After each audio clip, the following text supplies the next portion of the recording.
So I think we're all observing this phenomenon where, like, obviously there are a lot of narcissistic men, but there are also a lot of men that are leaving Jezebelic women. And then these women are turning around and saying that the man who left them, even with kids, is a narcissistic man. So they're becoming influencers about their, oh, my thing about my husband was a narcissist and he left me. Well, I think that love is more important than marriage. So yeah, and obviously it's not for everybody, and obviously, some of these dudes are just trifling, but we're coming out of a generation, like, look at the boomer generation and all the divorce. It's a generational curse. And it bled into the millennial generation where dudes got with chicks that were not evenly yoked, and then they woke up and then they had kids.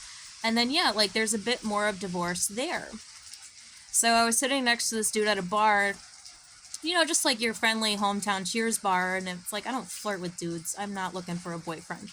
But we just get to chatting and stuff, and he's real nice, and he's saying he's married, and I'm like, but you're not wearing a ring. I was like, you're married, but you're not wearing your ring. What's going on? He's like, oh, well, we're kind of separated. We're kind of separated right now.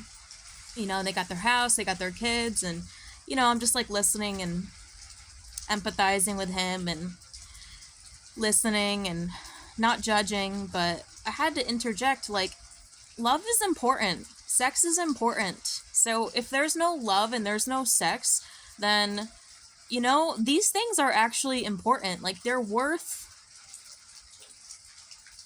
being open to. So if it's not happening in your home, and if you married the wrong person,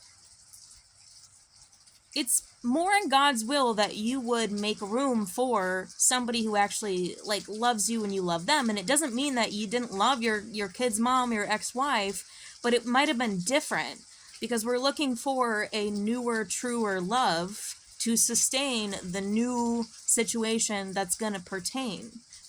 So I don't think Gen Z is going to have a huge problem with this, but, look at the boomer, look at the Gen X, look at the millennial, and the attack on the millennials. Oh my goodness, we had it the worst.